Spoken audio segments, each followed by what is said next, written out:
우리 오늘 가정과 자녀를 위한 축복 기도의 두 번째 시간입니다. 나의 믿음 없는 것을 도와주소서.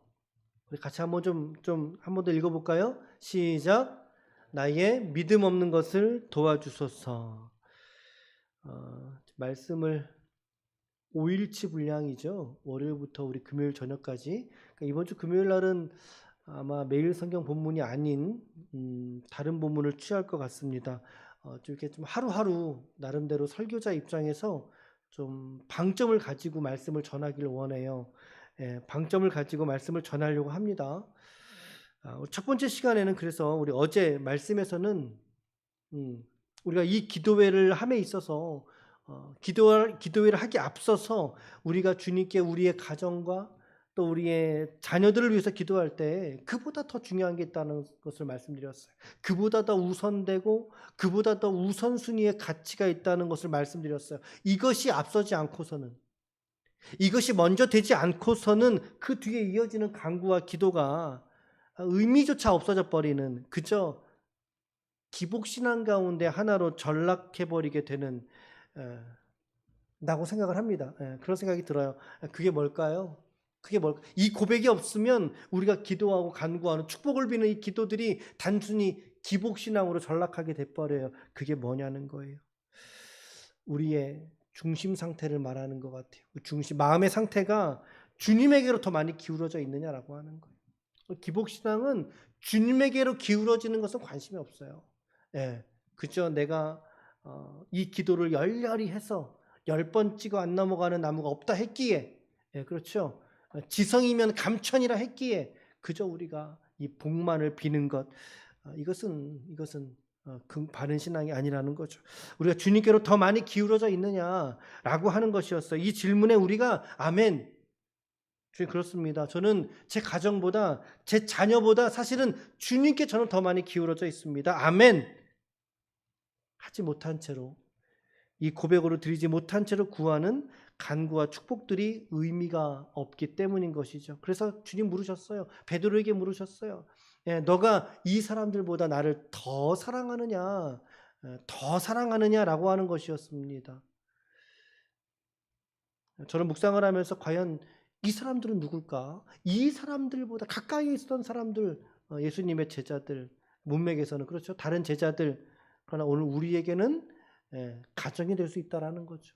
너의 가정보다, 그리고 너의 자녀보다, 너의 자식들보다 나를 더 사랑하는. 물론 예수님의 말씀에서는 그들이 나를 사랑하는 것보다 너가 나를 더 사랑하느냐라고 하는 의미겠지만, 그러나 오늘 우리의 묵상과 적용에서는 그렇죠. 우리의 가정보다, 내 자식보다 내가 주님을 더 뜨겁게 사랑하는가라고 하는 적용점으로 우리가 받기를 바랍니다. 그런 의미의 말씀을 드렸어요. 주님은 조반을 먹던 중입니다. 그것도 먹고 난 이후에 다른 제자들과 다 함께 있는 그 자리에서 이 사람보다 나를, 오늘 우리도 마찬가지인 것 같습니다. 가족과 함께 식탁에 주님과 함께 다 같이 먹는 자리에서 주님께서 우리에게 직접 물어보신다고요. 야 영빈아, 너는 그나보다 나를 더 사랑하니? 이렇게 물으신다고요. 너는 근서보다 나를 더 사랑하니? 화영이보다 나를 더 사랑하니? 주님 그거 물어보시지 않겠습니까? 너가 이 사람들보다 나를 더 사랑하느냐, 이런 의미인 거죠. 바로 여기에서 주님, 저는 주님 더 사랑합니다, 더 사랑하길 원합니다 라고 하는 그 고백에서 우리의 간구, 가정을 향한 특별히, 그리고 우리의 가족들을 향한 간구, 축복을 비는 그 기도가 그 지점에서 시작을 해야 된다라는 거예요. 거기서 출발하지 않은 기도와 간구는 기복신앙이라니까요. 복받기 위해서 교회 나오는 것은 아니잖아요. 그게 우리 전부가 아니듯이 말이죠. 그 첫 번째 방점은 거기에 있었습니다. 과연 나는 이 기도에 앞서서 내 자녀들보다, 가정보다 주님을 앞세울 수 있는가? 그 고백이 우리 안에 동의되는가? 아멘인가? 라고 하는 말씀을 드렸어요. 자, 이제 이어서 오늘은 이제 두 번째 시간이죠. 두 번째 시간으로 어떤 내용입니까? 귀신 들렸던 아이. 귀신 들려서 말 못하고 못 듣고 못 먹고 그 아이를 주님 고치셨던 이 사건을 가지고 와봤어요. 14절 말씀 한번 읽어볼까요? 14절 시작. 이에 그들이 제자들에게 와서 보니 큰 무리가 그들을 둘러싸고 서기관들이 그들과 더불어 변론하고 있더라라고 되어 있습니다. 변론하고 있더라. 지금 이 상황이 어떤 상황인지 여러분들 좀 아셔요? 이 상황이? 바로 앞절의 내용이 뭐냐면요, 변화산 사건이에요. 바로 앞전이 변화산 사건. 예수님께서 변화산으로 몇 명을 데리고 올라가셨어요? 3명. 누구죠? 베드로, 야고보, 요한. 이 3명을 제자들 데리고 제자들 산에 오르셨다가 이제 내려가신 거예요. 올라가서 기도하는 동안 변화산에서 변모하셨던 그 상황에서 밑에는 어떤 일이 벌어졌습니까? 밑에는 제자 무리에게는 어떤 사람들의 무리들이 몰려와서 무언가 변론했어요. 이거 왜 그러냐? 이거 무엇이냐? 어떤 이야기를 나누었을까요? 변론을 한참 그렇듯 나누고 있을 때에 예수님이 내려오신 거예요. 내려오셔서 지금 제자들 주위에 다 같이 일어나서 변론이 발생된 것을 보신 거죠. 예수님이 내려가시고 그 일련의 무리들은 예수님을 보니까 깜짝 놀라면 예수님께 다가온 거예요. 와서 이제 문안을 여쭙고, 오셨습니까? 문안을 여쭙고, 너희가 그들과 내 제자들인데 그들과 무엇을 변론하느냐? 지금 무슨 일이 벌어졌길래 그렇게 모여 있는 거니? 그 말씀을 물으신 거죠. 그랬더니 어떤 한 사람이 설명을 하는 거예요. 귀신 들린 제 아들을 선생님께 데려왔습니다. 예수님께 데려왔습니다. 그런데 선생님은 안 계시고, 지금 변화산에 올라가 계시니까 안 계시죠. 그리고 이제 3명의 제자를 빠져 있으니까 9명이 있는 거 아닙니까? 그 제자들만 있기로 제가 그들에게 부탁을 좀 했습니다. 제 아이가 이렇게 흉한 질병에 귀신에 들렸으니 제 아이를 좀 고쳐주십시오 라고 제자들에게 요청을 했는데요, 예수님 그들이 능히 고치지 못하더이다 라고 이야기를 했다는 거죠. 그 얘기를 예수님에게 풀어놓는 거예요. 이야기를 했고, 아마도 이 사안에 있어서의 변론이 났던 것 같아요. 야, 왜 너희들은 못 고치냐 이거죠. 예수님이 없다고 너희들은 못 고치는 거니? 그런 상황이지 않겠습니까? 자, 그랬더니 예수님 뭐라고 말씀하시냐면요, 19절 같이 읽겠습니다. 시작. 대답하여 이르시되 믿음이 없는 세대여, 내가 얼마나 너희와 함께 있으며 얼마나 너희에게 참으리요, 그를 내게로 데려오라 라고 말씀하셨어요. 예수님께서 그를 내게로 데려와라, 귀신 들린 그 아들을 내게로 데려오너라. 언제부터 이렇게 되었습니까? 라고 물었습니다. 언제부터느냐? 어릴 때부터입니다. 그러니까 이 병은 이 아이의 연령을 추측할 수는 없지만 그래도 뭐 아들인 것으로 말하면 20대 미만의 청소년쯤 되지 않았겠어요? 언제부터 이랬습니까? 어릴 때부터입니다. 이 말은 이 병이 오래됐다는 뜻입니다. 이 어린 아들이 어릴 때부터 가졌던 병입니다. 묵은 병이라는 거예요. 묵은 병. 그러니까 아버지로서, 당연히 부모로서 그 자식에게 해줄 수 있는 모든 치료는 다 했을 거 아니에요. 뭐 약을 먹이든 뭐 좋은 의사를 찾아가든 그런 의미가 있지 않겠습니까? 다른 해볼 수 있는 도리를 다 해봤지만 안 됐습니다. 어릴 때부터 병들었었거든요. 이것저것 안 해본 게 없다는 의미를 가지고 있을 거예요. 그런 말씀의 의미가. 자, 그 아버지가 22절 말씀에 귀신이 그를 죽이려고 불과 물에 자주 던졌나이다. 그러나 무엇을 하실 수 있거든 우리를 불쌍히 여기사 도와주옵소서라고 이제 대답을 하게 되지요. 이 말씀에 조금 불편한 구절이 한 구절 있죠. 어디입니까? 무엇을 하실 수 있거든 이렇게 표현했어요. 이미 이 아버지는 제자들이 못 고친 걸 봤거든요. 이 귀신을 못 쫓아냈단 말이죠. 그러니까 이걸 봤어요. 그렇기 때문에 더욱이 예수님에 대해서도 회의적인 태도를 가지고 있던 거예요. 그래서 그렇게 하실 수 있거든, 무엇을 하실 수 있거든, 그저 우리를 좀 불쌍히 여겨서 고쳐주십시오, 도와주십시오 라고 머리를 숙입니다. 자, 23절 읽을까요? 23절 시작. 예수께서 이르시되 할 수 있거든이 무슨 말이냐? 믿는 자에게는 능히 하지 못할 일이 없느니라 하시니, 하지 못할 일이 없다. 부정형이 강조죠. 그러니까 모든 걸 할 수 있다는 뜻이지 않습니까? 정말 유명한 구절이죠. 정말 유명한 구절이죠. 믿는 자에게는 능치 못함이 없느니라. 그랬더니 저 얘기를 듣고서는 예수님에게 정말 소망이 있구나. 정말 주님에게 소망이 있구나. 이 제자들은 이 병을 고쳐달라고 애원했어도 못 고쳐주었으나 그러나 예수님에게 정말 소망이 있겠구나. 이제 이 아버지의 이 마음이 북받쳐 오르면서 감정이 터져버리는 것 같아요. 그게 24절입니다. 저는 그렇게 묵상을 했어요. 24절 말씀이. 시작. 곧 그 아이의 아버지가 소리질러 이르되 내가 믿나이다. 나의 믿음 없는 것을 도와주소서 하더라. 새번역에서는요. 큰 소리로 외쳐 말했다. 내가 믿습니다. 믿음 없는 나를 도와주십시오. 이렇게 말했다는 거죠.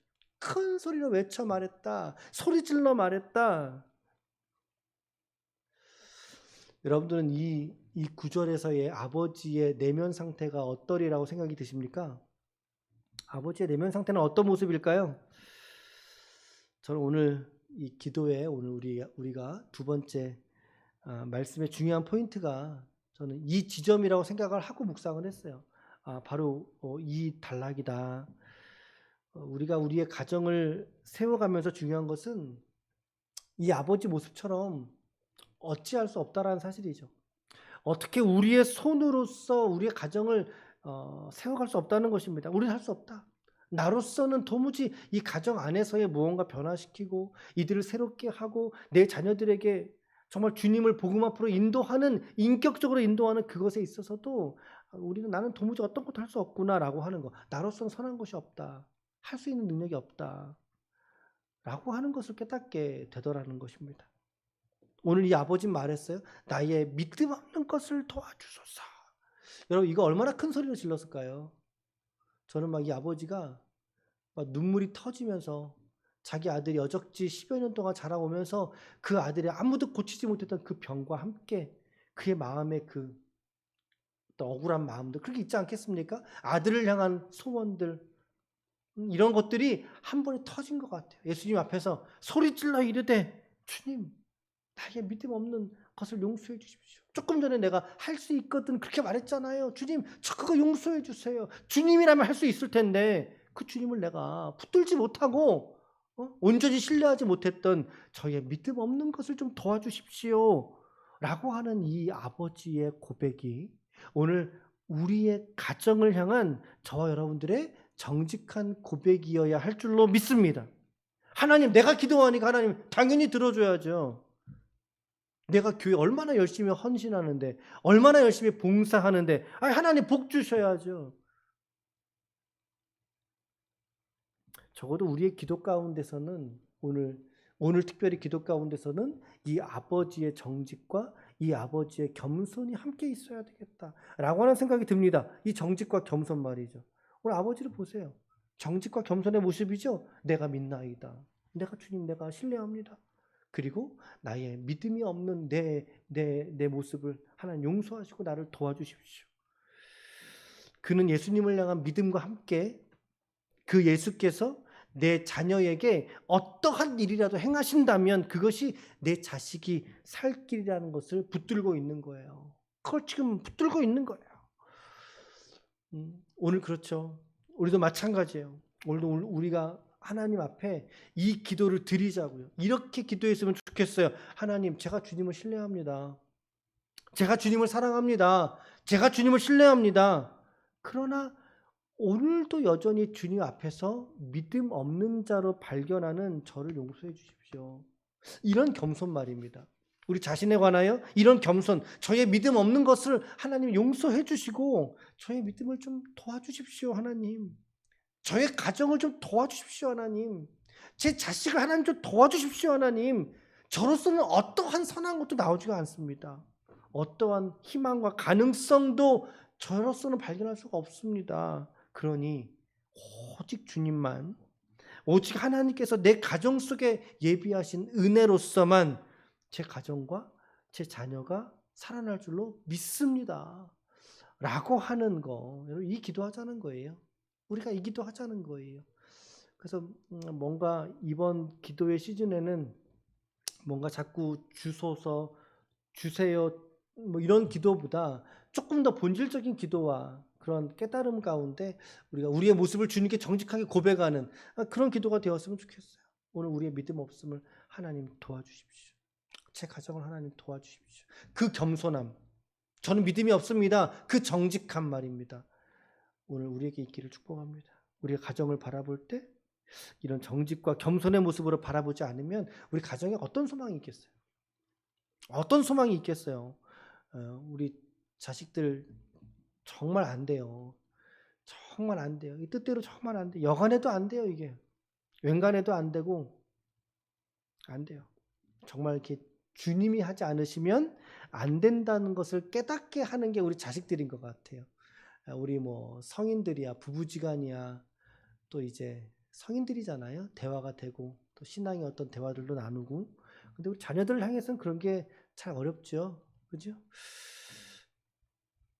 오늘 이 문제 상황에서 아버지가 그래도 자식들을 붙들고 예수님께 나오지 않습니까? 오늘 우리의 가정과 자녀들을 향해서 오늘 여러분과 저의 우리의 신앙 의지가 주님께 나오려는 가정으로 삼을 때, 그럴 때 문제라면 문제가 해결되고 기도 제목이라면 기도 제목들이 예수 안에서 합력하여 선을 이루는 방식으로 여러분과 저 안에 우리의 가정 속에서 이루어질 줄로 도우실 줄로 믿습니다. 아멘. 그래서 우리는 내가 믿나이다, 나의 믿음 없는 것을 도와주소서, 그 마음으로 주님께 아뢰고 그 마음으로 주님께 기도할 때 오늘 주님께서 우리의 인생 가운데, 가정 가운데 선하신 뜻 가운데 섭리하실 줄로 믿습니다. 그 섭리를 붙들자고요. 그 섭리를 붙드는 기도를 하자고요, 여러분.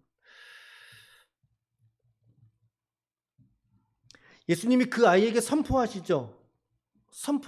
이 말 못하고 못 듣는 귀신아, 내가 네게 명하노니 그 아이에게서 나오고 다시는 들어가지 말아라. 예수님께서 뭐 꾸중하실 거예요. 그 귀신을 바라보면서 영적 실체 속에서 억눌려 있는 그 영혼을 바라보면서 주님이 자유케 하시죠. 노임을 선포하시지 않습니까? 천지창조의 하나님께서 말이죠, 하나님께 말씀하시는데 귀신이 집까지 뭐라고 별 수 있겠어요? 귀신이 소리를 지르고 나가버리게 됩니다. 소리를 지르고 나가버리게 됩니다. 어릴 때부터 알아왔던, 그처럼 오래도록 알아왔던 병이, 혹은 귀신의 역사가 끝나버리는 거죠. 끝나버립니다. 그 아이에게 두 번 다시 들어가지 말라 그랬으니까 그 아이는 완전한 자유한 가운데 얻었을 거예요. 다시는 들어가지 말아라. 완전한 치유와 그리고 회복을 그 아이에게 주신 거죠. 예수님 참 너무 귀하시고, 또 오늘 우리의 삶에도 이런 주님과 함께하는 일상이라면 얼마나 우리가 기쁘고 감사한 하루일까라고 하는 생각이 들게 됩니다. 자, 병은 나았고, 그리고 이제 아들은 아버지의 손에 붙들려서 기쁜 마음으로 귀가했겠죠. 집으로 들어갔겠죠. 자, 그런데 말입니다. 28절 볼까요? 28절에 28절 시작. 집에 들어가심에 제자들이 조용히 묻자오되 우리는 어찌하여 능히 그 귀신을 쫓아내지 못하였나이까. 웃기죠. 어디가 웃겨요? 어디가 웃겨요, 여러분? 조용히 묻자오되 이겁니다. 조용히 묻자오되. 자기들도 창피한 건 아는 거예요, 지금. 창피한 건 아는 거예요. 내쫓지 못했으니까. 주님, 우리는 왜 능히 내쫓지 못하였나이까? 누가 들을까 봐 그랬는지 작은 소리로. 그랬더니 주님께서 29절 시작. 이르시되 기도 외에는 다른 것으로는 이런 종류가 나갈 수 없느니라 하시니라. 세 번역을 읽어드리면 예수께서 그들에게 대답하셨다. 이런 부류는 기도로 쫓아내지 않고는 어떤 수로도 쫓아낼 수 없다라고 말씀하셨어요. 근데 다른 일부의 사본에서는요, 기도와 금식으로 쫓아내지 않고는, 이렇게 기도 플러스 금식을 강조하고 있습니다. 이런 사본들도 있다고 그래요. 그러니까 주님이 직접 하신 말씀이죠. 기도 외에는 이런 부류가, 이런 종류의 귀신이 영적 전쟁에서 기도가 아니고서 승리할 수 없다라고 말씀하고 있지 않습니까? 뭐 하라는 거예요? 기도하라는 거예요. 맞아요. 기도하라는 거예요. 기도하지 않고는 이런 부류의 귀신들을 너희는 쫓아낼 수가 없고, 너희는 이 귀신들을 대적할 수가 없다. 극복할 수 없다. 무엇과 무엇으로? 기도와 금식. 괜찮습니다. 기도와 금식. 그렇죠? 기도와 금식으로. 여러분 중요한 것은 오늘 저와 여러분들 우리의 가정 안에 이러한 믿음의 섬김이 있는지를 돌아보시기를 바랍니다. 주님께는 우리가 가정을 세워달라고 요청했음에도 불구하고 오늘 우리에게는 기도와 때로는 금식과 같은 신앙의 섬김들에 있어서 우리의 섬김이 좀 부족하지는 않았는지 돌아보게 된다는 거죠. 어떠십니까? 오늘 여러분들의 가정은 어떠세요? 그 가정을 바라보는 여러분들의 시선은 오늘 또한 어떠셔요? 오늘 말씀처럼 내가 할 수 없다라고 하는 것을 고백하고 계십니까? 내 가정 속에? 그리고 이 아버지처럼 내가 믿나이다. 나의 믿음 없는 것을 도와주십시오라고 정직과 겸손으로 내 자식을 향하여 바라보고 계십니까? 자식을 향하여 기도의 섬김을 감당하고 계십니까? 기도와 금식을 가지고 말이죠. 또한 가정을 위해서 기도하지 않고는, 자녀를 위해서 기도하지 않고는 그들을 얽매고 있는 이 사단의 악한 권세를 우리 자녀의 시대들이 피해갈 수 없다는 것을 우리가 깨달아야 된다는 거죠. 이 영적 세상에, 영적 영역에 대해서 우리가 눈을 뜨고 우리가 마귀를 대적하고 죽기를 하고 그들을 쫓아내는 영적인 사역들이 결국엔 기도에서 이루어진다는 사실을 잊지 마시길 바랍니다. 그러므로 오늘 저와 여러분들은 우리 가정과 자녀를 위해서 기도할 때에 이것에 있어서 깨어있는 우리 모두가 되시기를 축복합니다. 아멘. 아버지는 아들을 데리고 그리스도에게로 찾아올 때 비로소 근본적인 그의 문제 해결을 얻게 되었고 가정의 회복을 꿈꾸며 이제 돌아가게 되었을 것입니다. 오늘 우리가 꿈꾸는 우리의 가정의 모습, 그리스도 안에 있을 때 온전히 발견될 수 있다는 것도 오늘 주신 말씀 안에서 우리가 깨닫기를 원하고 정직과 겸손으로 주님께 나아가고 가정의 주권을 하나님께 맡길 수 있는 저와 여러분들이 다 되시기를 예수님의 이름으로 간절히 축원합니다.